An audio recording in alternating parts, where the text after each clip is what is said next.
ॐ पूर्णमदः पूर्णमिदं पूर्णात् पूर्णमुदच्यते पूर्णस्य पूर्णमादाय पूर्णमेवावशिष्यते।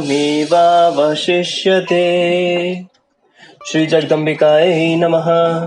आज हम जगत जननी मां अम्बा की कृपा से श्रीमद् देवी भागवत महात्म्य का पंचम स्कंद के 17वें अध्याय का पठन और श्रवण शुरू करने जा रहे हैं, जिसमें महिषासुर का देवी को मंदोदरी नामक राजकुमारी का आख्यान सुनाना वर्णित है।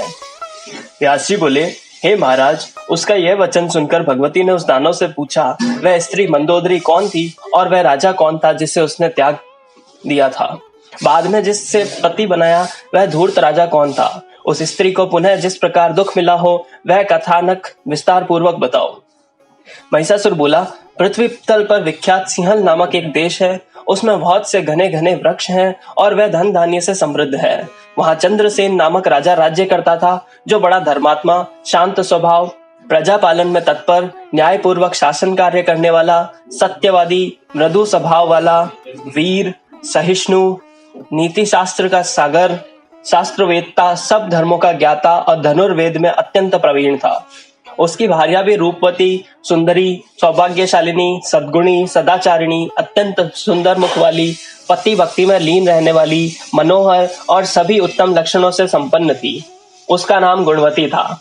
उसने प्रथम गर्भ से एक अति सुंदर कन्या को जन्म दिया। उस मनोरम कन्या को पाकर पिता बहुत ही प्रसन्न हुए और उन्होंने बड़े हर्ष के साथ उसका नाम मंदोदरी रखा। वह कन्या चंद्रमा की कला के समान प्रतिदिन बढ़ने लगी। अत्यंत मनोहारिणी वह कन्या जब 10 वर्ष की हुई तब उसके वर के लिए राजा चंद्रसेन प्रतिदिन चिंतित रहने लगे। उस समय मद्र देश के अधिपति सुधन्वा नाम वाले एक पराक्रमी नरेश थे। कंबुग्रीव नाम से अति विख्यात उनका एक पुत्र था, जो बहुत मेधावी था। ब्राह्मणों ने राजा चंद्रसेन से कहा कि कंबुग्रीव उस कन्या के योग्य वर है। वह सुंदर, सभी शुभ लक्षणों से संपन्न तथा समस्त विद्याओं में पारंगत है।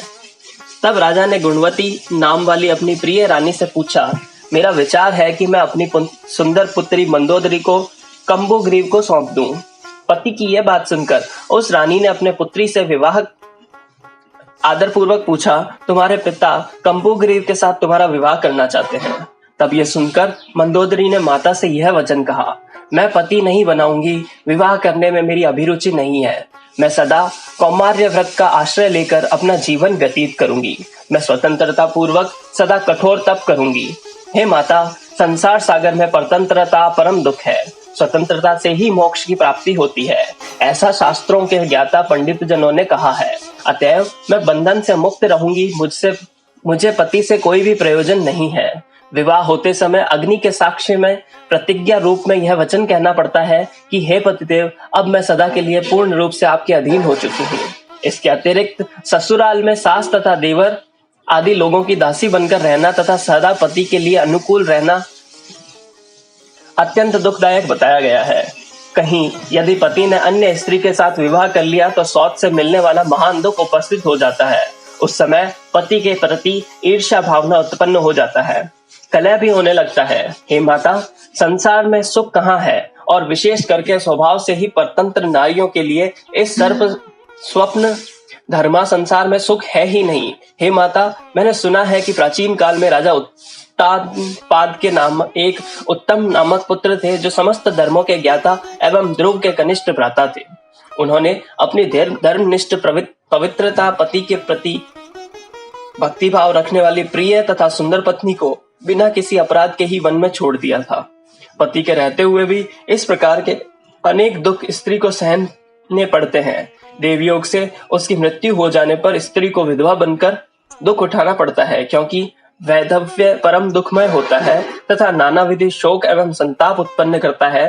पति के परदेश चले जाने पर कामदेव की अग्नि में जलती हुई स्त्री को घर में अत्यधिक दुख सहना पड़ता है, तो फिर उसे पति संग जनित क्या सुख प्राप्त हुआ। अतएव मेरा तो यही मत है कि स्त्रियों को विवाह कभी नहीं करना चाहिए। पुत्री के ऐसा कहने पर उसकी माता ने अपने पति से कहा, कौमार व्रत धारण करने की इच्छा वाली आपकी पुत्री पति की कामना नहीं करती है। संसार से विरक्त रहकर वह सदा व्रत और जप में तत्पर रहना चाहती है। पति संगत जनित अनेक दोषों को जानने वाली वह कन्या विवाह नहीं करना चाहती। अपनी भार्या की बात सुनकर राजा चंद्रसेन भी चुप रह गए। अपनी पुत्री को विवाह से इच्छा से रहित भाव वाली जानकर राजा ने भी उसका विवाह नहीं किया। वह मंदोदरी भी माता पिता के द्वारा भली भांति रक्षित होती हुई घर पर ही रहने लगी। कुछ समय पश्चात नारियों में कामोत्तेजना उत्पन्न करने वाले यौवन संबंधी लक्षण उसके विकसित होने लगे। उस समय उसकी सखियों ने विवाह के लिए उसे बार बार प्रेरित किया। फिर भी ज्ञान तत्व की बातें कहकर वह मंदोदरी पति बनाने के लिए तैयार न हुई। एक दिन सुंदर मुख वाली वह कन्या अपनी दासियों के साथ बहुत से वृक्षों से सुशोभित उद्यान में आनंद पूर्वक विहार करने के लिए गई। उस कृशोदरी ने वहां पुष्पित लताओं को देखकर अपनी सखियों के साथ पुष्प चुनती हुई वहीं पर क्रीड़ा विहार करने लगी। उसी समय उस मार्ग से संयोगवश कौशल नरेश वीरसेन आ गए। वे महान शूरवीर तथा बहुत विख्यात थे। वे रथ पर अकेले ही आरूढ़ थे तथा अपने साथ कुछ सेवक भी थे और सेना उनके पीछे पीछे धीरे धीरे चली आ रही थी। तभी उसकी सखियों ने दूर से ही राजा को देख लिया और उनमें से किसी युवती ने मंदोदरी से कहा, विशाल भुजाओं वाला रूपवान तथा दूसरे कामदेव के समान एक पुरुष रथ पर सवार होकर इस मार्ग से चला आ रहा है। मैं तो यह मानती हूँ कि यह भाग्यवश कोई राजा ही आ गया है। वह युवती ऐसा कह रही थी, इतने में कौशल नरेश वीरसेन वहां आ गए। उस श्याम कटाक्ष वाली मंदोदरी को देखकर राजा विस्मय में पड़ गए। रथ से तुरंत उतरकर उन्होंने दासी से पूछा, विशाल नेत्रों वाली यह युवती कौन है और किसकी पुत्री है? मुझे शीघ्र बताओ। इस प्रकार पूछे जाने पर मधुर मुस्कान वाली दासी ने उनसे कहा, सुंदर नेत्रों वाली हे वीर, पहले आप मुझे बताएं, मैं आपसे पूछ रही हूँ कि आप कौन हैं, यहाँ किस लिए आए हैं और आपका कौन सा कार्य है, यह सब अभी बताने की कृपा करें। दासी के यह पूछने पर राजा ने उनसे कहा, पृथ्वी पर अत्यंत अद्भुत कौशल नामक एक देश है। हे प्रिय, वीरसेन नामक नाम वाला मैं उसी देश का शासक हूँ। मेरी विशाल चतुरंगिणी सेना पीछे पीछे आ रही है। मार्ग भूल जाने के कारण यहाँ आए हुए मुझको तुम कौशल देश का राजा समझो। सेंधरी बोली, हे राजन, यह महाराज चंद्रसेन की पुत्री है और इसका नाम मंदोदरी है। कमल सदृश नेत्रों वाली यह राजकुमारी विहार करने की इच्छा से उस उपवन में आई है। उसकी बात सुनकर राजा ने उस सेंधरी से कहा, हे सेंधरी, तुम चतुर हो, अतः राजकुमारी को समझा दो।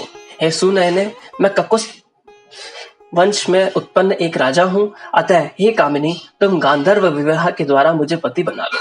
हे शुश्रोणी, मेरी कोई भार्या नहीं है। मैं भी अद्भुत यौवनावस्था से संपन्न रूपवती और कुलीन युवती का आकांक्षा रखता हूँ। अथवा यदि गांधर्व विवाह पसंद न हो तो तुम्हारे पिता विधि विधान से तुमको मुझे सौंप दे। मैं सर्वथा तुम्हारे अनुकूल पति होऊंगा, इसमें संदेह नहीं है। महिष बोला। तब वीरसेन का वचन सुनकर काम शास्त्र में प्रवीण सेंद्री ने हंसकर उस मंदोदरी से मधुर वाणी में कहा, हे मंदोदरी, सूर्यवंश में उत्पन्न यह राजा यहाँ आए हैं। ये रूपवान, बलवान तथा आयु में तुम्हारे ही तुल्य हैं। हे सुंदरी, ये राजा सम्यक प्रकार से तुझमें प्रेमासक्त हो गए हैं। हे विशाल नयनों वाली, तुम्हारे विवाह योग्य अवस्था हो गई है और तुम वैराग्य भाव से युक्त रहती हो। यह जानकर तुम्हारे पिता भी सदा चिंतित रहते हैं। उन महाराज ने बार बार लंबी सांसें लेकर हम लोगों से यह कहा है कि हे दासियों, तुम लोग सदा उसकी सेवा में संलग्न रहती हो, अतः तुम ही लोग मेरी इस पुत्री को समझाओ। किंतु हम लोग तुम हठ धर्म परायण से कुछ भी कहने में समर्थ नहीं है। फिर भी हम तुम्हें बता देना चाहती हैं कि पति की सेवा ही स्त्रियों के लिए परम धर्म है। ऐसा मनु ने कहा है। पति की सेवा करने वाली स्त्री स्वर्ग प्राप्त कर लेती है। अतः हे विशाल नेत्रों वाली, तुम विधि पूर्वक विवाह कर लो। मंदोदरी बोली, मैं पति नहीं बनाऊंगी, मैं अद्भुत तप करूंगी। हे बाले, तुम इस राजा को मना कर दो, यह निर्लज्ज मेरी ओर क्यों देख रहा है। सेंधरी बोली, हे देवी, यह कामदेव अजय है तथा काल का अतिक्रमण भी अत्यंत कठिन है। अतएव हे सुंदरी, तुम मेरे इस कल्याणकारी वचन को मान लेने की कृपा करो, अन्यथा तुम्हारे ऊपर कभी न कभी संकट अवश्य पड़ेगा। यह मेरा दृढ़ विश्वास है। उसकी ये बात सुनकर राजकुमारी ने उस सखी से कहा, हे परिचारी के, देव योग से जो भी होने वाला है वह तो होगा, किंतु मैं विवाह बिल्कुल नहीं करूंगी, इसमें संदेह नहीं है। महिष बोला। उस राजकुमारी का निश्चय विचार जानकर सेंधरी ने राजा से पुनः कहा, हे राजन, आप इच्छा अनुसार यहाँ से जा सकते हैं। यह राजकुमारी उत्तम पति बनाना नहीं चाहती।